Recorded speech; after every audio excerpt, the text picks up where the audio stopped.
నేను 2 పర్యాయాలు ఎమ్మెల్యేగా ఉన్నా, ఒకసారి ఎమ్మెల్సీగా ఉన్నా. ఎప్పుడు ఏ పదవిలో ఉన్నా ప్రజాస్వామ్యబద్ధంగానే వివరించినా కానీ అప్రజాస్వామ్యంగా ఎప్పుడు వివరించలే.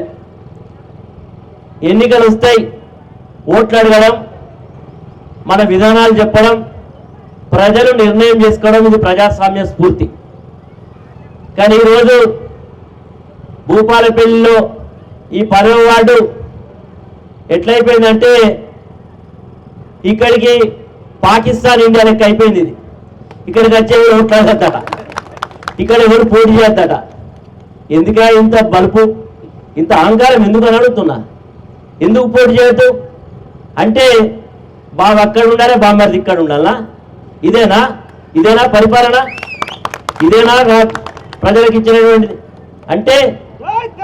కాబట్టి ఈరోజు ఎంత కవ్వింపు చర్యలు చేస్తా ఉన్నారో చూస్తా ఉన్నాం మేము, ఎంత రెచ్చగొట్టే ధోరణి. ఎందుకంటే వీళ్ళు అనుకుంటున్నారు పదవులు శాశ్వతంగా ఉంటాయి, ఎప్పటికీ మేమే ఇట్లుంటామని. ప్రపంచంలో హిట్లర్ కంటే బాగా గొప్ప నియంత ఎవడు లేడు. హిట్లర్ ఏమైండు? ఆఖరికి ఆత్మహత్య చేసుకున్నాడు. ఇక్కడ కూడా గట్లనే చేస్తే ఆఖరికి ప్రజలన్న తరిమి కొడతారు కూడా నీ పని అవుతుంది, జాగ్రత్త అని హెచ్చరిక చేయాల్సిన పరిస్థితి ఉన్నది. ఈరోజు నేను ఇంతకుముందు ఎమ్మెల్యే అయినా, నాకు పుల్లు రామేపల్లిని ఎప్పుడు ఓట్లు వేయలే, తక్కువ వేసింది కానీ మెజార్టీ ఓట్లు ఎప్పుడు రాలే. రాకపోయినా నేను ఎమ్మెల్యేను, ఈ ప్రాంతంలో ప్రజలకు సేవ చేయాలి. ఒకసారి వేయకపోవచ్చు, మరొకసారి ఇస్తారు కావచ్చు, మరొకసారి వేయకపోవచ్చు. ఒకవేళ ఓటు వేయకపోయినా ఈ చేసే పనులు ప్రజలకు కనబడతాయనే విశ్వాసంతో ఈరోజు ఈ ప్రాంతాన్ని అభివృద్ధి చేసినాం. ఒక హైదరాబాద్ లెక్క ఈరోజు మీ ప్రాంతాన్ని అభివృద్ధి చేసినాం. ఈరోజు ఎంత అద్భుతంగా రోడ్డు విస్తరణ, central lighting system, side drains. ఈరోజు భూపాలపల్లి మున్సిపాలిటీలో అంబేద్కర్ సెంటర్లో లేని అభివృద్ధి ఈరోజు పుల్లూరామేపల్లె ఊరికి తెచ్చిన వాళ్ళేదో ఒకసారి ఆత్మపరిశీలన చేసుకొని కోరుతాము. ఈ రకంగా మేము అభివృద్ధి చేసి మేము ముందుకు వచ్చినాం. పని చేయకుండా ఉన్న 5 ఏళ్లలో 2 సంవత్సరాలు కడుపు నిండా నిద్రపోయి, కుంభకర్ణ లెక్క నిద్రపోయి, ఎలక్షన్ రాగానే కళ్ళు చూసుకుంటూ వచ్చి శిలాపలకాలు ఆ మంత్రిని తీసుకొచ్చి ఈ మంత్రిని తీసుకొచ్చి ఆఖరికి ఎవరు దొరకబడి ముఖ్యమంత్రి కూడా తెచ్చుకునే స్థాయికి వచ్చింది. అంటే అర్థమైపోయింది సరుకు లేదు, డబ్బా ఖాళీ. ఇక్కడ అంతా కూడా బీఆర్ఎస్ పార్టీ ప్రభంజనం వీయబోతా ఉన్నది. రేపు 13వ తారీఖు నాడు మీరు చూస్తారు భూపాలపల్లి జిల్లా మీద, భూపాలపల్లి మున్సిపాలిటీ మీద ఖచ్చితంగా భారత రాష్ట్ర సమితి కేసీఆర్ గారి నాయకత్వంలో జెండా ఎగరబోతున్నారు. ఎందుకు చెప్తున్నది ఏంటంటే ఎవడైనా పనిచేసి ఓట్లు అడగాలి, పనితనం చెప్పుకొని ఓట్లు అడగాలి. ఏం చెప్పుకొని అడుగుతున్నారా? వీళ్ళకి ఏం ముఖం ఉన్నది? ఓట్లు అడగడానికి నైతికంగా ఈ వీళ్ళకేమైనా హక్కు ఉన్నదా? ఒకసారి ప్రజలు ఆలోచన చేయమని విజ్ఞప్తి చేస్తున్నా, కోరుతున్నా. ఈరోజు నైతికంగా మనం వ్యవసాయదారులం. ఈరోజు భూపాలపల్లి పుల్లూరామేపల్లిలో మరి 10వ వార్డు ఉన్నా పొద్దున లేస్తే మీరు అందరూ కూడా వ్యవసాయ క్షేత్రాలలో పనులలో నిమగ్నమై ఉంటారు. కేసీఆర్ గారు రాకుండా ఉన్నప్పుడు కరెంటు కష్టాలు ఎట్లున్నాయో మీకు తెలుసు. 7 గంటల కరెంటు, పొద్దుగాల 3 గంటలు, రాత్రి 4 గంటలు. మిరపతోటకు నీళ్లు వారేయాలంటే కావలి పోతేనే నీళ్లు వారే పరిస్థితి ఆనాడు. ఇప్పుడు కావలి పోతాడా? కరెంటు కొరకు రైతు కావలి పోతాడా? కావలి పోకుండా ఈరోజు కరెంట్ ఇచ్చినాం. భారతదేశంలో మొట్టమొదటిసారిగా రైతన్నకు మరి ఆనాడు ఎకరానికి 10,000 రూపాయల రైతు బంధించి వ్యవసాయ రంగానికి ప్రాధాన్యత ఇచ్చింది కేసీఆర్.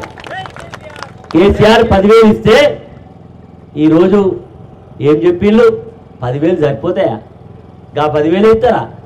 మేము గెలవని 15,000 ఇస్తామన్నాడు. ఇచ్చిండా? అమ్మాయి ఈరోజు రైతన్న చెప్పాలి, ఇచ్చిండా? రైతు బంధు ఇయ్యలే. ఇట్లా ఓటు గుర్తుల్ని అట్లా 2 లక్షలు రుణమాఫీ చెప్తా అన్నాడు. ఇచ్చిండా? 2 లక్షలు రుణమాఫీ? రైతు రుణమాఫీ కాలే. మరి ఏం చేయాలి? రైతు రుణమాఫీ చేయకపోతేవి, రైతులకి ఇచ్చినటువంటి రైతు బంధు ఇవ్వకపోతేవి, ఇప్పుడిప్పుడే కరెంటు కష్టాలు మొదలు కాబట్టే మరి ఏ రకంగా వీళ్ళకి ఓట్లు అడిగే నైతిక హక్కు ఉంది? రైతన్నలు అడగాలి. ఓట్లు అడగడం అంటే పనిచేసి పనితనం మీద ఓట్లు అడగాలి. కానీ ఇక్కడ మాకు బలం ఉన్నది, మా దగ్గర చాలా శక్తి ఉన్నది, మా వాడు ఎమ్మెల్యే, ఇక్కడే మీ రాజ్యమే నడుస్తుంది అనుకుంటే ప్రజలు వేయరు. మీరు అనుకుంటున్నారు ఓటు అనేది సీక్రెట్, ఎవరికి ఓటేస్తారో పక్కన ఉన్నట్టు కూడా తెలుస్తుంది. ఆ విషయం గుర్తించాలని సందర్భంగా కోరుతున్నా. ఇక్కడ అక్కలందరూ కూడా ఉన్నారు, అమ్మలు ఉన్నారు, రైతన్నలు ఉన్నారు. ఏమన్నాడు రేవంత్ రెడ్డి గారు ఆనాడు కాంగ్రెస్ పార్టీ అధ్యక్షుడిగా కేసీఆర్ గారు పరిపాలన బాగున్నదని ప్రజలందరికీ ఒక విశ్వాసం వచ్చింది. కానీ అధికారంలోకి రావాలంటే మనం కొత్త కొత్త హామీలు ఇవ్వాలి, కొత్త కొత్త మాటలు చెప్పాలనుకొని ఆ రోజు ఏం చెప్పిండు, అక్కలందరికీ ఒక విశ్వాసం కలిగించిండు. అక్క చెల్లె నేను ఒకటే చెప్తున్నా, మేము ఇట్లా అధికారంలో రాగానే 100 రోజులు పూర్తి కాకముందే మహాలక్ష్మి పథకం కింద 2500 ప్రతి ఆడబిడ్డకి ఇస్తానని మీకు వాటిచ్చాడు. వచ్చింది అక్క 2500 రాలే. 2500 అడిగితే ఈరోజు సమాధానం చెప్పే పరిస్థితిలో లేదు. ఈరోజు కేసీఆర్ సమైక్య రాష్ట్రంలో 200 పెన్షన్ ఉండింది. 200 పెన్షన్ 2016 రూపాయలు తీసుకెళ్ళండి కేసీఆర్. అందరూ కేసీఆర్ కడుపు చల్లగా ఉండాలి, ఆయన బాగుండాలి.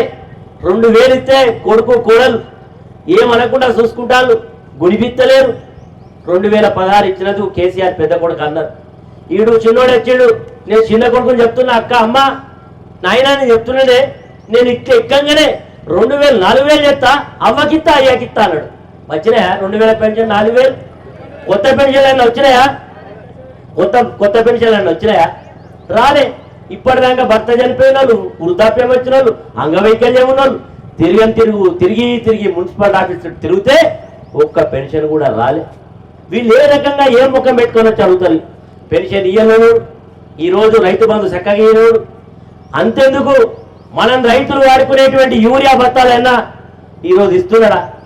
యూరియాకు లైన్లో నిలబడాలి, చెప్పులు పెట్టాలి, ఎప్పుడో మనకి దయదలితే ఇచ్చే తెచ్చుకోవాలి. లేకపోతే అదేందో యూరియా కుట్టుమంటాడు, స్ప్రే చేయి, దానికి ఆల్టర్నేట్ చేయమని. అంటే ఈరోజు ఈ రకంగా మనం రైతులకు రైతు బీమా సౌకర్యం కల్పించినాం. ఈరోజు ఈ ప్రభుత్వం బీమా సౌకర్యం ఇస్తున్నదా? ఒక రైతు చనిపోతే సహజసిద్ధంగా మరిపోయినా, యాక్సిడెంటల్గా చనిపోయినా 5 లక్షల రూపాయలు 10 రోజుల లోపల దినాలు వెళ్ళక ముందు మనం ఇచ్చినవా లేదా? మరి గివి పరం పని చేసినాం. మేము గివి చేసినామా అని మేము చెప్పుకుంటున్నాం. నీ ముఖానికి ఏదైనా కొత్త చేసినావా? నీ హయాంలో కొత్తదైనా స్కీమ్ వచ్చిందా? అమ్మ చెప్తాను ఎందుకే. అరే మనకు కళ్యాణ లక్ష్మి కింద 1,00,000 రూపాయలు ఇస్తే ఈ మొగోడు చెప్పిండు, 1,00,000 సరిపో, బంగారం వద్దా, పుస్తకాలు చేయొద్దా, ఒక్క తులం ఓటేది తులం బంగారం ఇస్తాడు. ఇచ్చిండు 2 ఏళ్ళైంది.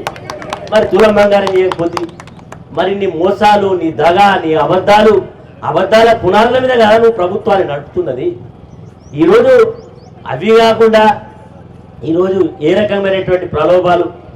మరి ఎందుకు వస్తాడో ఈరోజు రేవంత్ రెడ్డి నేను స్వాగతిస్తున్నా, ఆయన రావడాన్ని మనం స్వాగతిస్తున్నాం. నేను అడిగే ప్రతి ప్రశ్నకు రేవంత్ రెడ్డి సమాధానం చెప్పాలి. మా ఆడబిడ్డకు తులం బంగారం ఇస్తానని ఓట్లు అడగాలి. 2500 మహాలక్ష్మి కింద ఇస్తానని 65,000 బాకీ సొమ్ము కట్టి ఓట్లు అడగాలి. వృద్ధులకు వితంతులకు 2,000 చొప్పున నువ్వు ఇస్తానన్న మాట ప్రకారం 52,000 రూపాయలు బాకీ పడ్డ సొమ్ము అక్కడ ఊదిపెట్టి అడగాలి. 2 లక్షల రుణమాఫీ చేస్తానని మాట తప్పినందుకు ఈ రాష్ట్రంలో ఉండేటువంటి రైతాంగానికి తక్షణమే రుణమాఫీ చేసి ఓట్లు అడగాలి. అప్పటిదాకా నీకు ఓట్లు అడిగే నైతిక హక్కు లేదు. ఈరోజు ఏం చేసినాడు కేసీఆర్ గారు? ఏం చేయలేదని ఈరోజు ఈ గత ప్రభుత్వం ఏం చేయలేదని ఇక్కడ ఉన్న పెద్దమని చెప్తున్నాడు. మరి నీకు కళ్ళు కనబడతలేవు, నీకు చూడే శక్తి లేదు. నేను అడుగుతా ఉన్న భూపాలపల్లిని, ఇంతకుముందే మా కుమార్ చాలా అద్భుతంగా చెప్పిండు. నేను మొదటిసారి ఎమ్మెల్యే అయినప్పుడు భూపాలపల్లి స్థితి ఏంది, నేటి స్థితి ఏందో మీరు ఒక్కసారి ఆత్మ పరిశీలన చేసుకోవాలి. ఈరోజు కేసీఆర్ గారి దయ వల్ల జిల్లా అయితే పెద్ద పెద్ద బంగ్లాలు కట్టుకున్నారు. ఎక్కడి నుంచి వచ్చినా ఆడు బంగ్లాలు. మనం జిల్లా చెప్తేనే కదా ధరలు పెరిగి ప్లాట్ల దందాలు చేసి దందాల మీద దందాలు చేసి బంగ్లాలు కట్టలే. కట్టపడ్డ సొమ్ము అది కాదు, కేసీఆర్ దయ వల్ల వచ్చినటువంటి సొమ్ము. కేసీఆర్ రుణపడి ఉండాలి. కేసీఆర్ సొమ్ము తింటున్నారు, కేసీఆర్ వల్ల బాగుపడ్డారు. మీరు ఈరోజు ఈ రకంగా మాట్లాడేటువంటి మాటలు చేయకూడదని ఈ సందర్భంగా చెప్తున్నారు. ఈరోజు చాలా మంది చాలా మాటలు చెప్తారు. ఇప్పుడు రాగానే గుడి యాదికి వస్తాను, బడి యాదికి వస్తాను. 2 ఏళ్ళ నుంచి ఏం చేసినావా?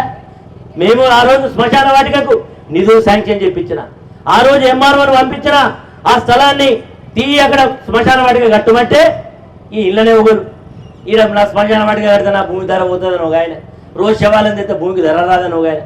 పడరాని పట్టుబడే దానికి అడ్డంకులు సృష్టించి మా బద్దస్వామ్యం మీద అడుగులు ముందు పడకుండా చేసింది. ఇప్పుడు వస్తుంది ప్రొక్లైన్ పెట్టి సాఫ్ చేసినట్టు, ఇప్పుడు వచ్చేదో చేసినట్టు, గుడి కట్టినట్టు. కట్టడం అంటే నేను ఎప్పుడు కూడా భూపాలపల్లి గుడి కట్టిస్తా అని చెప్పలే, లేకపోతే మసీదు కట్టి. గుడి కట్టడం అంటే భూపాలపల్లి నేను కట్టించిన రామాలయ వెంకటేశ్వర స్వామి టెంపుల్ మీరు అందరూ వచ్చి రోజు సేవలు దర్శనం చేస్తుంది. అట్లుండాలి కానీ ఏదో ఏదో మాటలు చెప్పడం, మభ్యపెట్టి ఓట్లాడుకోవడం పరిపాటు అయిపోయింది ఈరోజు. కాబట్టి ఒకటే చెప్తున్నా అక్కలందరికీ, రైతు బంధు ఇవ్వకుండా ఏ పని చేయకుండా రైతులను మోసం చేసి ఈరోజు బలహీన వర్గాల విషయంలో కూడా కేసీఆర్ గారు ఉన్నప్పుడు భారతదేశంలో మొట్టమొదటిసారిగా దళితులకు ఆర్థికంగా ఆదుకోవాలని ఒక పథకాన్ని ప్రవేశపెట్టిండు. 10 లక్షల రూపాయలకు దళిత బంధు ఇచ్చి దళితులు ఆదుకోవాలన్నాడు. 10 ఏళ్ళని 12 ఇస్తా అన్నాడు. నువ్వు 2 సంవత్సరాల దగ్గరికి వస్తాంది, ఒక్క దళిత సోదరునికన్నా నువ్వు ఇచ్చినవా? ఒక్క రూపాయి అన్నా సాయం చేసినవా? చేయలే. అంటే దళితులు బాగుండడం వీళ్ళకి ఇష్టం లేదు. ఒక దళితుడు తెల్లంగి ఓర్చుకునే స్వభావం ఇక్కడ ఉన్న దొరవారికి ఇష్టం లేదు, ఇక్కడ ఉన్నటువంటి లేదు. ఇవన్నీ వాస్తవాలు. ఎవరైనా తెల్లబట్టలు వేసుకుంటే అంటే ఎందుకు అంత అహంకారం? ఈరోజు చూస్తున్నాడు వాడు వీడు వీడు వాడు. ఇదేనా మనకు సమాజం నేర్పించినటువంటి భాష? ఒక ప్రజాప్రతినిధి నేను ఒక వాడకు పోయినా, ఒక అమ్మ వచ్చింది ఆగరి మైక్ గుంజుకున్నది. ఏందమ్మా అంటే, సార్ నేను మొన్న సీఎం మన ఎమ్మెల్యే క్యాంపస్కి పోయినా, అక్కడ నువ్వు బయటికి నడివే, నీ వాడలో ఎవడున్నాడే, అదే ఇది అని తిడతాను సార్. మేము మహిళలం, మేము స్లమ్ అంటాడు, మాది జవాహర్ కాలనీ స్లమ్మా సార్, అయితే స్లమ్ కావచ్చు అంటే మేము మనసులం కాదా సార్ అని ఆమె యొక్క ఆవేదన వ్యక్తం చేసింది. ఎందుకు ఇంత అహంకారం? మైక్ ఎక్కితే మైక్ పడితే వాడు వీడు. వాళ్ళ పెద్ద సారు ముఖ్యమంత్రి గదే భాష, ఇక్కడ ఉన్నది గదే భాష, ఇంకా ఆయన కింద ఉన్నది కూడా గదే భాష. ఈరోజు మేము మీటింగ్ పెట్టుకుంటున్నామా? మేము మీటింగ్ పెట్టుకొని ఏమడుగుతాం? మేము మీటింగ్ పెట్టుకొని మాకు ఓట్లు ఏమని అడుగుతాం, మేము ఇది చేసినామని అడుగుతాం, ఇది చేయబోతామని చెప్తాం, లేకపోతే మా విధానం అని చెప్తాం. అట్లా కాదట. వాడు ట్రాక్టర్ టైం పెడతాడు, వాడు పొద్దుగాల అయిందంతా మరి సురాపానం వేసుకొని వచ్చి తిట్టిస్తాడు. ఇదా మీ పద్ధతి? ఇదేనా నిజంగా మేము అధికారం ఉన్నప్పుడు అనుకుంటే మేము ఊత కొట్టుకపోయేటోళ్ళు వీళ్ళంతా, అవునా కాదా? మేము ఆ రోజు అధికారం ఉన్నప్పుడు నలవాలంటే నలుస్తుంటివి. గట్టాంటి సాంప్రదాయం కాదు మాది. ఈరోజు కొత్త ప్రలోభాలు. నేను గతంలో 2 బెడ్రూమ్లు ఇల్లు కట్టిస్తే, నిజమైన పేదవాళ్ళకి ఇల్లు ఇచ్చే ప్రయత్నం చేస్తే, ఆ రోజు అనుకోకుండా ఒక 5 నిమిషాల సమయంలో ఆ రోజు నేను లేకపోయిన పట్టాలు నేను ఎమ్మెల్యేగా మారంగానే ఆ ఇళ్ళని కూడా ఈరోజు కాంగ్రెస్ పార్టీ కార్యకర్తలు ఒక్కొక్కడు 2 లక్షలకు అమ్ముకొని పేదవాళ్ళ యొక్క కొట్టగొట్టింది. ఈరోజు ఇల్లు ఇల్లు ఇస్తాం, ప్రతి వాడలో 200 ఇల్లు లిస్టు రాస్తాడు, అక్కడ పంపుతాడు, వాడు ఎంక్వైరీకి వస్తాడు. సార్ పెట్టిండి నీ పేరు, ఉన్నది ఇల్లు నీ పేరు, నువ్వు ఇట్లా శోభతాడు తిరిగినావు అనుకో ఇల్లు కట్టు. అరే బాబు, నీకు నియోజకవర్గానికి వచ్చిన ఇల్లే 3500, అంతేనా కాదా? మనం నువ్వు ఆ రోజు ఎన్నికల రాకముందు ఈ ఊళ్ళు ఎన్ని ఇల్లు ఇచ్చినావు, ఎంతమందికి ఇల్లు కట్టించినావు? ఇప్పుడు 100ల సంఖ్యలో ఎక్కడి నుంచి ఇస్తావు? అంటే ప్రజలను మభ్య పెట్టాలి. మొన్న ఎలక్షన్ల ముందు మీటింగ్ పెట్టిండట, మరి అందరు చెప్పినట మీటింగ్ పెట్టి, సార్ మనం గెలవాలంటే అందులో ఆయన లేచి అన్నాడట, ఎట్లా గెలుస్తాం సార్, ఏం చేసిన వాళ్ళకి వెళ్తాం? 2 ఏళ్లలో తట్టాడు మట్టి పోయకపోతే, ఒక కొత్త స్కీమ్ ఇవ్వకపోతే, ఒక పేదవాడికి న్యాయం చేయకపోతే మనం ఎవడెత్తారు మనకంటే? మీరు ఏదైనా చెప్పులు భయ, అబద్ధాలు ఎన్నైనా చెప్పులు, ఏదైనా చెప్పు, ఇల్లాడు ఏదడుగుతాడు, బడి ఎడుతా బడి, గుడి ఎడుతా గుడి, ఏదైతే చెప్పు గెలిచి రాపో అని చెప్పినాడు. గసొంటిదే ఇందిరమ్మ ఇల్లు. కాబట్టి ఈ ప్రభుత్వానికి నైతికంగా మనసు లేదు, ఇల్లు ఇయ్యాలనేటువంటి సంకల్పం లేదు. ఈరోజు చెప్తున్నారు ఏం చేయలే. నేను ఒకటే అడుగుతున్నా, పుల్లూరు రామయ్యపల్లిలో ఎండాకాలం వస్తే ఎంత మంచినీళ్ళకి ఇబ్బంది ఉండేది. ఈరోజు నీళ్ళ కొరకు ఎవరైనా ఆడబిడ్డ బిందె పట్టుకొని పక్కింటికి పోయే పరిస్థితి ఉందా? స్వచ్ఛమైన గోదావరి నీళ్లు ప్రతి ఇంటికి నీళ్లు తాగిచ్చినాం. ఇది మా కమిట్మెంటు మా ఆడబిడ్డల పట్ల. ఇంతెందుకు, చిన్నదే, ప్రతి దసరా పండుగకు కేసీఆర్ చీర పంపిండారమ్మా. మరి ఇప్పుడు పంపుతాడైనా, ఇప్పుడు ఓట్లు రంగనే చీరలు మన చెప్తుండు రేవంత్ రెడ్డి, ఆస్మాన్ రంగు చీరట మస్తు ఉన్నది. ఇప్పుడు మూగలు కూడా అడుగుతున్నారని చెప్పిండు. నేను ఈరోజు అంటున్నా, రేవంత్ రెడ్డి ఆ చీర మంచుకుంటే మా భూపాలపల్లి కట్టుకురా, ఆ చీర మంచుకుంటే ఆ చీర కట్టుకురా. ఏం మాటలే, పిచ్చి మాటలు.